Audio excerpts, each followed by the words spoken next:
Hi, this is David Helvarg.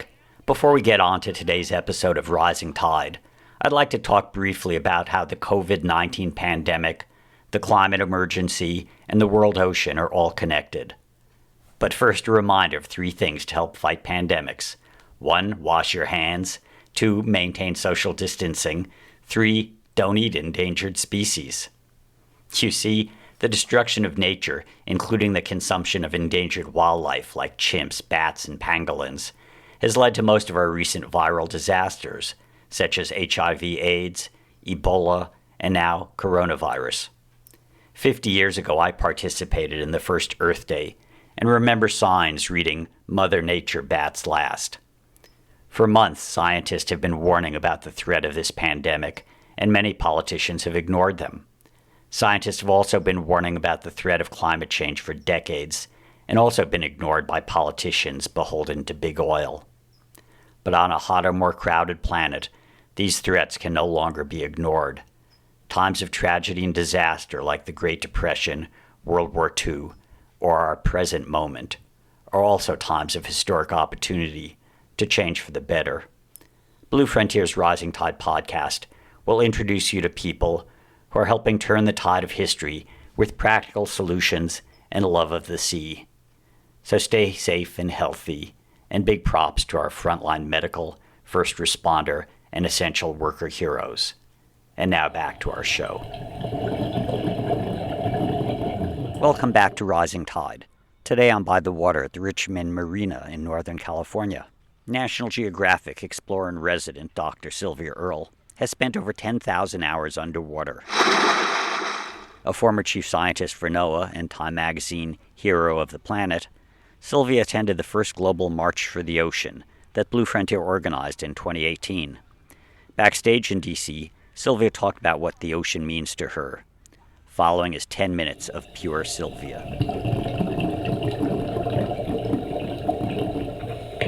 I'm Sylvia Earle. I'm an oceanographer, an explorer. Right now, I'm on the Washington Mall, celebrating the March for the Ocean, celebrating the ocean along with so many people who have come here to bring their voices, to say, we care, that we need to take care of the ocean. It takes care of us. And it's high time, too. For the first time in all of human history, we have acquired a new level of knowledge, of understanding, that the ocean not only keeps us alive, but that it's our turn to keep the ocean alive. In my lifetime, since I began exploring the ocean, diving into the ocean, going on expeditions around the world in the 1950s, we have learned more about the ocean, learned more about ourselves, our place in the universe, where we've come from, where we might be going, than during all preceding history. But at the same time, we have lost more. Well, we haven't lost it, actually. It's because of our actions, our direct actions, mostly in ignorance, but sometimes even though we know, we have done things that have really not only been not in the best interests of the ocean. We are going to suffer the consequences as well. Losing 90% of the big fish, the tunas, the sharks, the swordfish, the cod, the groupers, the snappers, and a lot of the little ones too in trouble. Squid, very little regulation about how many squid you can extract, and why should we take any at all? They've never done us harm. Why are we going after those important links in the ocean food chains, in ocean chemistry? Now we know. That's the key.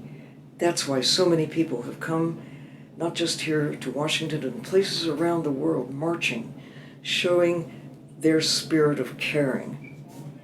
That not everybody understands the way those who have assembled here really do understand. That when we do to the natural world means that we're carving away at our life support system. And we've been doing it ever since humans arrived on the planet. I mean, all creatures use the natural world, but there's no precedent for what humans have done in the past 200 years, especially the last 100 years, and particularly the last 50 years, and the pace is picking up. Never before has there been a predator in the ocean as comprehensive, as relentless as humankind, my species. We have deployed the weapons of war against the creatures in the sea to extract on a scale that would have been unimaginable 1,000 years ago, or even when I was a child in the 1950s or before that. That what we're now doing, mindful that it is having consequences, with our eyes wide open, we are causing the degradation of the very systems that generate most of the oxygen, take up much of the carbon dioxide, shape the planetary systems that make Earth the only hospitable place, not just in the solar system, but in the universe, as far as we have been able to determine. So it's our home. What are we thinking? Destroying our home, destroying our life support system. So it starts with the water, but it isn't just the water, where 97% of the water is out there in the ocean. It's life in the ocean that has shaped the rocks and water over hundreds of millions of years, billions of years. So we have a planet that works in our favor. It's taken us a few decades to seriously unravel those critical systems. Escape to Mars? Good luck with that. I'll put my bets here on Earth, where we've got all the ingredients. As worn and torn as they may be, it's still the best chance we will ever have to get it right, to find an enduring place for ourselves within the natural systems that keep us alive. Sylvia Earle is an inspiration. In these times of worries over the coronavirus pandemic, the election, and climate change, you should take a break and read an inspiring book, 50 Ways to Save the Ocean. Sylvia Earle says everyone from toddler to tycoon can find inspiration for action in this must-have guide to the ocean care. Actor and Oceania activist Ted Danson says it's a great book. It makes saving the oceans fun and doable. Written by David Helvarg, illustrated by cartoonist Jim Toomey, and with a foreword by explorer Philippe Cousteau, 50 Ways to Save the Ocean is available on Amazon or wherever you buy your books. Now, back to Dr. Earle. So what are the biggest problems facing the ocean today? Well, it's easy to look at what we're putting into the ocean, the toxins, the excess carbon dioxide from burning fossil fuels, warming the skies, but also warming the ocean and driving a trend toward acidification of the ocean. People think of oil spills as being a big problem. Well, it is. But the bigger problem, perhaps, is that other oil spill, the petroleum products that go into making plastics. When I began exploring the ocean in the 1950s, plastics didn't exist. Well, there were a few, but they were not throwaway plastics. They were considered valuable materials that were used for something that would be durable and not just used once and throw away. But we've got into the habit of convenience.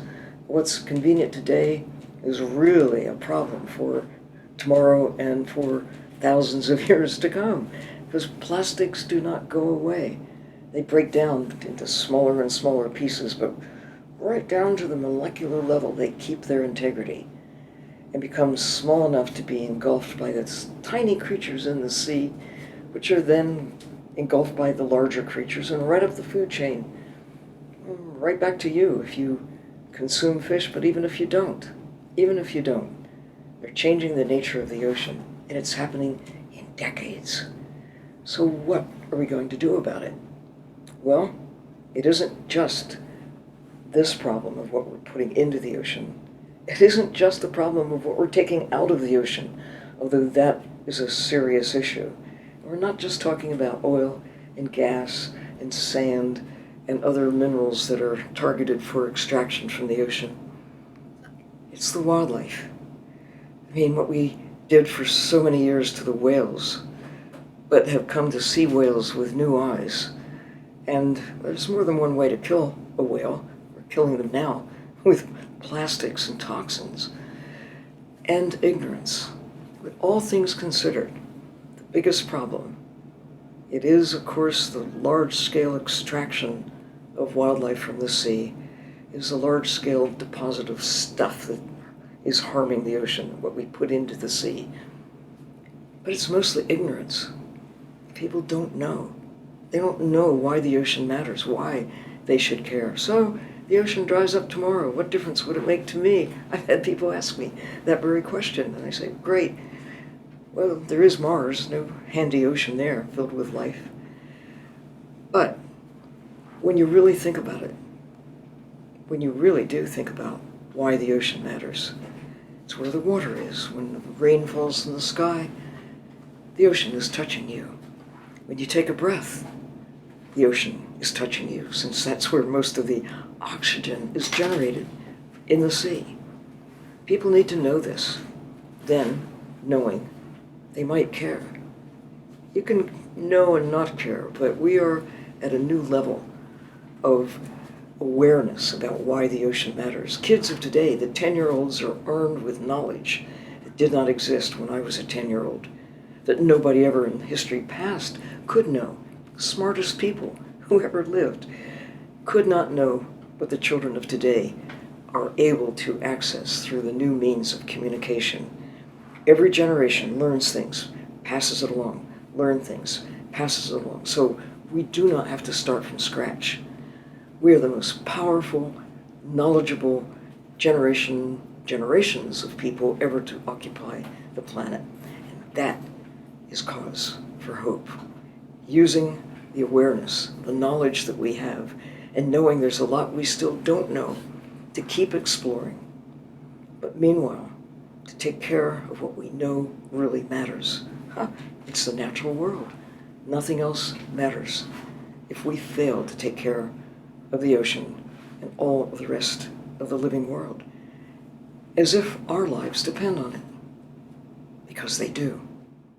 And that's why Sylvia is known as her Deepness, or sometimes the Sturgeon General. Less well known are America's merchant mariners.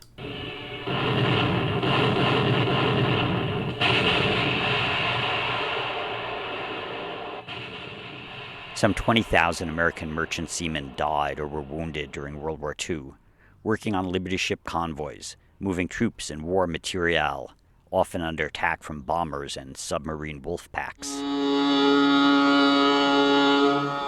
Today, the U.S. merchant marine, greatly reduced in size, still remains an essential part of U.S. global trade and security. Nick Landon is a second-year cadet at the California Maritime Academy, one of 7 maritime academies across the U.S. that offer college degrees and training for young men and women who want to serve in the merchant marine, in port operations, or military sea services. Nick, the son of a friend, is loving his education. Once I learned that there was a way to get a college degree as well as a captain's license that is recognized by the United States Coast Guard to operate merchant vessels, it immediately became, one of my top options. It's a big decision to make when you're fresh out of high school, 18 years old.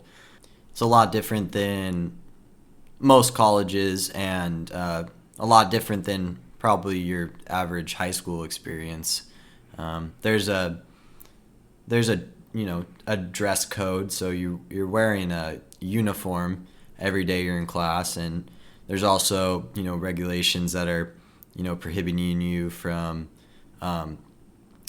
smoking weed, being drunk, all the good things that growing up maybe I enjoyed a little bit too much, but those kind of went out the window and were replaced by a great deal of responsibility. All of a sudden we were standing watches on United States government-owned training ship. Training ship's 550 feet long. It's an old Navy vessel from I think 1986, I believe. It was a sub hunter back during the Cold War. So it's a very fast, sleek-looking vessel. It's called the training ship Golden Bear. This past summer, we took the training ship through the Panama Canal across the Atlantic Ocean to Lisbon, Portugal, stopped at the Azores Islands on the way back, and ended the training cruise in Galveston, Texas. So along with your core liberal arts courses, you're getting all these maritime courses. Sure, yes. Which are like navigation, engineering. Sure, yeah. So they give you a bachelor's in science through the California State University system, along with, upon passing your 7 Coast Guard tests, third mate's unlimited captain's license. And which means you can do what? Means you can be a third officer, a third mate on a ship of any size, basically any size ocean-going vessel. You can be the third mate. It's interesting because you get a lot of regular college classes. Right now I'm in ethics and chemistry. I've had physics and history and English. I'm also taking classes that are, revolving around the maritime world.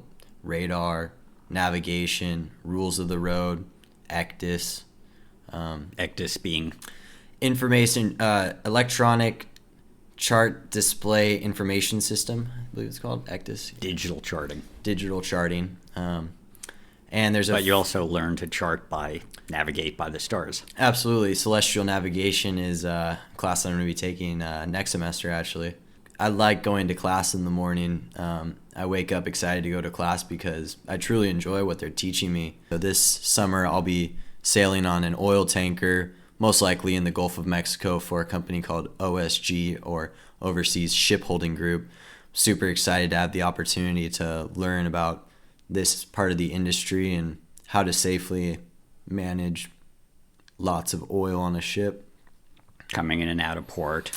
Lots of coming in and out of port, lots of discharging and loading cargo, a lot of, responsibility as far as, making sure that you're safe and, very cautious and have, the highest regard for safety.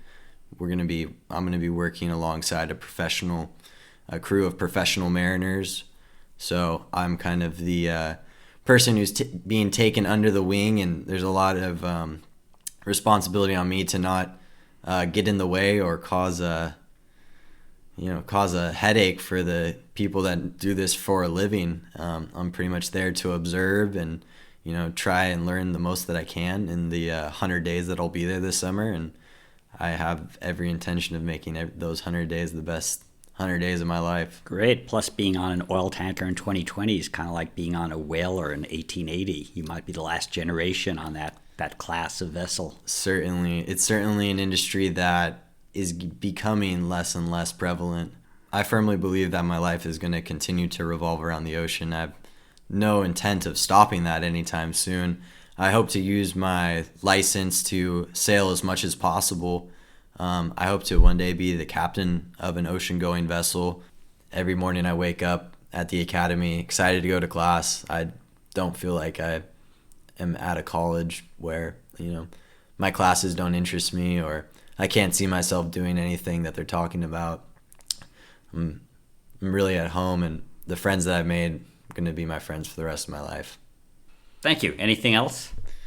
You should definitely, if you're listening to this and anything sounds interesting to you should go to CaliforniaMaritimeAcademy.com. Check out the website.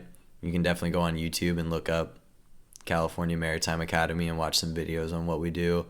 It's a great opportunity, and if any of this stuff sounds interesting to you, I highly recommend you checking it out and looking into it. And there are 5 others. There's Maritime Academies in Texas, in Maine, New York, of course.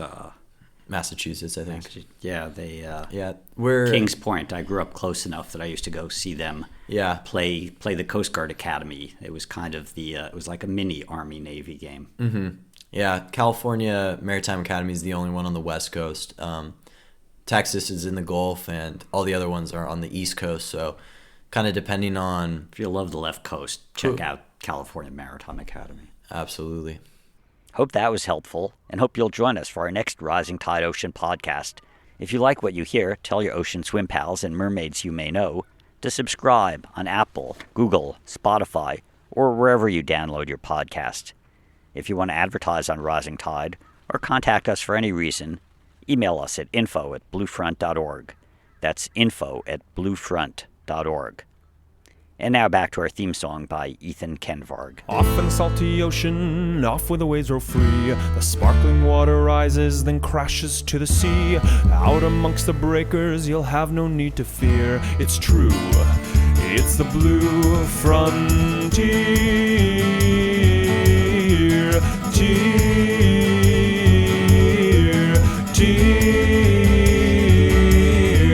Off in the salty ocean, off to the blue frontier. Sparky, come here, buddy. Sparky! There you are. Good boy, Sparky.